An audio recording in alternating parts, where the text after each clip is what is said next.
Hello. Welcome back. Been a pretty busy cooking day for me. I've actually a catering job I had to do this morning, so it's actually been kind of a busy day. I almost thought I wasn't going to do anything, but I do have these nice tuna steaks that I purchased on Friday from the local butcher just down the street from where I live, and I'm going to make something today that is a very simple, very French basic meal called tuna au poivre, and I always struggle saying it au poivre because it's one of those words. It's a combination of letters I just don't really say a whole lot. It's very, like I said, it's French. Um, Steak au poivre is one of those dishes that I learned to make when I was in culinary school very early on. It's an easy dish. It's cooked, sauteed. I actually looked up the recipe. I found a really good one in this book, which is by Jacques Pepin, who's a pretty famous French chef. And it's like you said, notice that it's got the shortcut cook. A very simple meal to make, very easy to do. But I'm going to go ahead and while I'm making that, kind of go ahead and do my veg as well. Normally when I do veg, I'll do squash medley, sometimes eggplant medley. Today I'm going to do something a little bit different. I'm going to do a spinach, portobello mushroom, and tomato concasse mixture for my veg. And that's generally what I usually make whenever I'm cooking a tuna steak. And this is preferably the way I make it. Whenever I was working at a French restaurant up in Louisville, where I'm from, we would make steak au poivre. We would sell a lot of them. It's a very common dish. Like I said, I live in Bowling Green now, so we don't really have a French restaurant here. But if you go to larger cities where they do have French restaurants, steak or tuna au poivre is it's an absolute staple. People that go to French restaurants know what it is, expect it to be on the menu. It's just one of those things at the very top of the list. So it's a very common thing to have, but it's not a very difficult dish to make. So we're going to go ahead and start off with our oil. Got our pan nice and hot. We're going to cook our tuna here. We're going to make our veg here. We're just going to do them both at the same time just to show kind of the easiness of it. All right, so a couple of different ways in which you can make au poivre. Of course, au poivre is French for pepper. So it's peppered steak or peppered tuna in this case. And so we're going to just go ahead and get our pan nice and hot. We're going to go ahead and hit it with some salt and pepper, quite a bit of it actually. Make sure that oil is starting to creep, and it is. All right, we're going to go ahead and put our tuna steaks on here. Just lay them right on top. You can hear them kind of starting to. I love a good tuna steak. It's one of my favorite dishes. All right, so get rid of that. Got our oil nice and hot here. I'm going to change gloves because I just handled fish. All right, so on tuna au poivre, one of the things you want to do is once you get it into the skillet, I'm going to go ahead and hit it with some pepper on the other side as well, and some herbs de Provence. Okay, some herbs from Provence. Put them as well. They can be dried. It's not a big deal. Most French restaurants would prefer these to be fresh, but I mean, obviously, I'm not using fresh, and that's okay. This is going to still taste amazing. So we're going to go ahead and hit it on both sides. All right, so real heavy on the herbs. I'm going to hit it on the other side as well. And I'm going to go ahead and put the topper on this thing. It's just going to be kind of take care of business, and that heat's going to collect on the top, hit it on both sides, so it's going to cook pretty fast. So while I'm doing this, I've got my pan hot here, and I'm going to go ahead and heat up my veg. Like I said, this is portobello mushrooms. I've got the caps, only the caps. I've taken the bottoms off, and I've actually gone about a quarter to half inch off the top of the portobello to where there's nothing but cap. Make sure there's nothing that under that's on here. So we're going to go ahead and throw that in there as well. Get these nice and sauteed. All right. Spinach is going to go in next to last. And get this thing nice and hot. Salt, pepper. Yeah, we can throw some herbs in there. Why not? Not going to hurt anything. Mostly I just use salt and pepper on this. Maybe some garlic, but I don't really even cut up any garlic for this. But this is going to look really pretty. Also, make sure whenever you're making spinach, whether it's a salad, sauteing, remove the stems.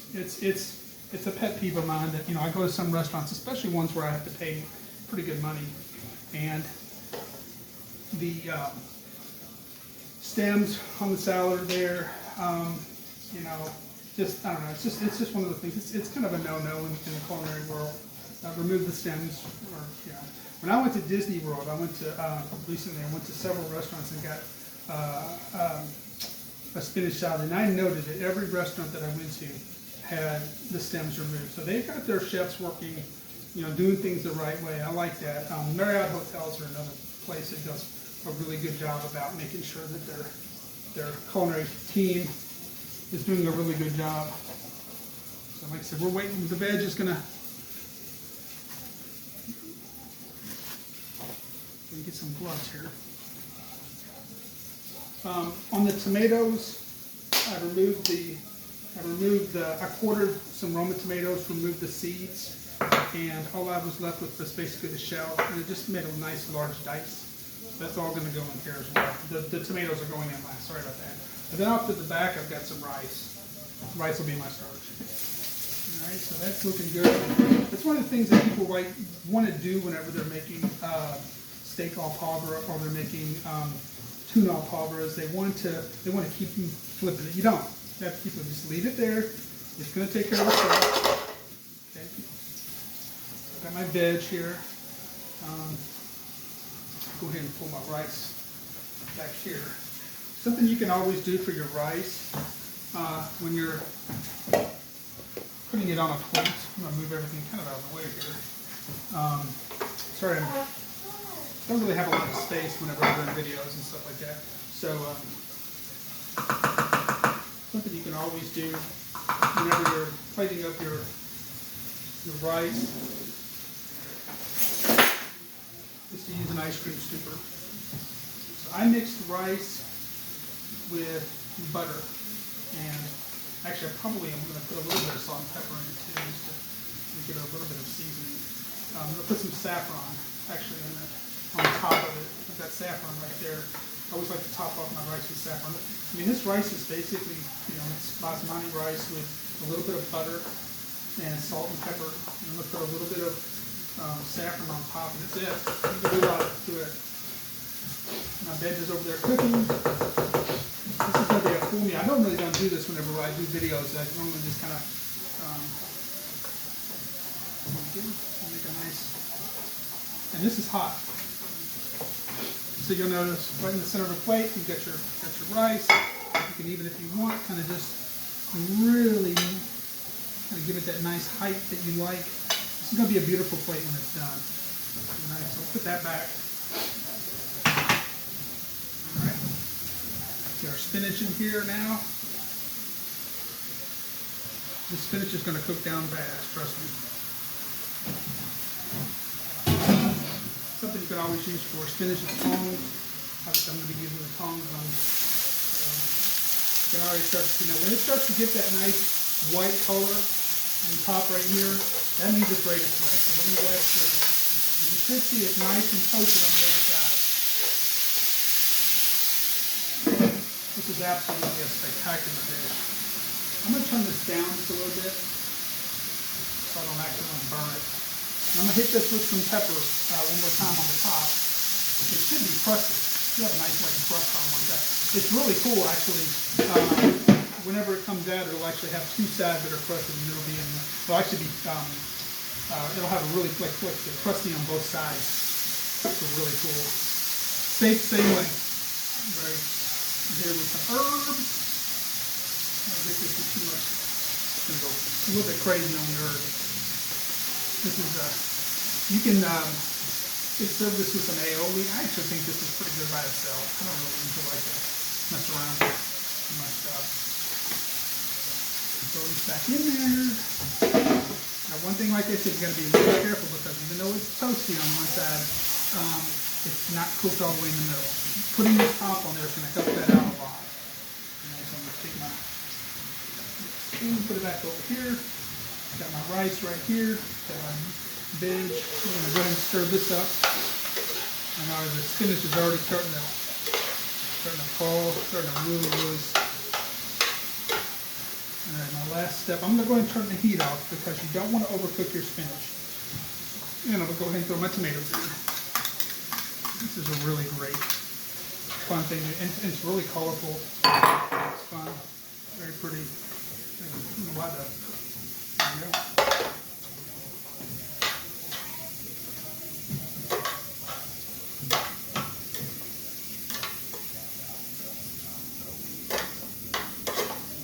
Hit it with some salt and pepper. This is so good. It's one of my favorite things, one of my favorite vegetables. I've got a bowl over here that I'm using. I might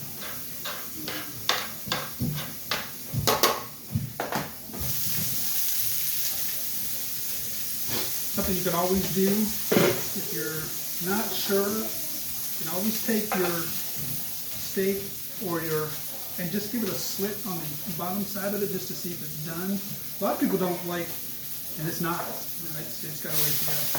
So we're gonna put it back on there. Probably give it a couple minutes. It's pretty close to being done. I knew that spinach was just gonna cook up so quickly, and it's really good. I might throw some garlic in there actually.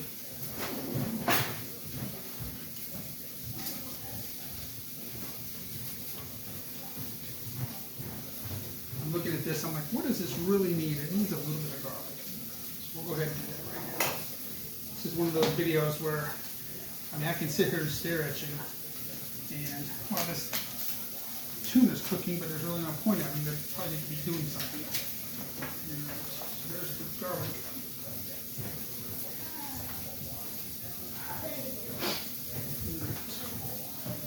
So I'm going to get some garlic in there.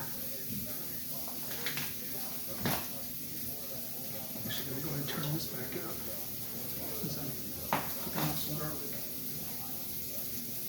Not a lot, small amount. Maybe 1 clove should be plenty. 1 little clove, just enough to give it some flavor. Maybe 2 cloves. Ah, dropping things. Right. Let's get a big one. Ah, there we go. I love garlic. I'm going to tell you, I love garlic more than I love just about any other type of food. It is pungent. I got to wear gloves when I'm handling it, but I don't care. I just love garlic. I put it on everything if I could. I just don't care. I don't care about the smell. If you don't wear gloves and you're messing with garlic, it will get on your hands. And there we go. It's in there. Alright. Move this garlic over to the side here. Get some cloves. I'm going to pull these off to the side and clean this board up a little bit so I can start messing around with the tuna. Okay, garlic. Garlic is my friend. It really is. It's one of my best friends. I'm going to put it in that bowl. I'm going to use this bowl right here. And I'm going to pull all this garlic. I don't want to waste any of it.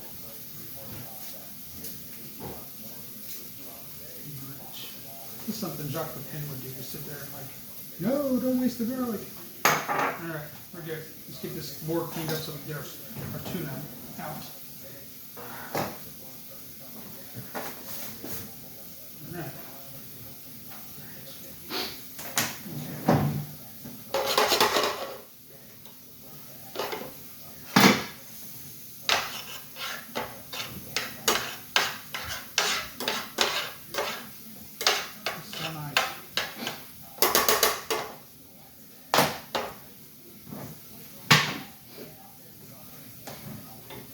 Finish it off over there. Alright, let's check out our steaks. Alright, grab this tuna steak, cut from the bottom. It's already flaking off. It's done. It's done. It's already flaked. One of the ways you know it's done is when it starts to flake. When it starts to flake, it's like, okay, it's done. And I'm going to leave these on because it's not hurt anything. I know it turned the heat off completely. They'll sit there and still cook. Alright, so here's our tuna steak. I want you to notice that it is, I'm going to take the whole board. The steak, crispy on the top, crispy on the bottom, and it's in the middle. That is tuna au poivre. I have to almost take my time to say that. Just like steak au poivre, you should notice there's a kind of a little bit of a crust forming on both sides. I'm gonna put this on there. The plate. Actually, you know what? I'm gonna stop right here because I'm gonna get my plate up on Instagram. Let's do that. All right. Thank you, and hope you enjoyed it.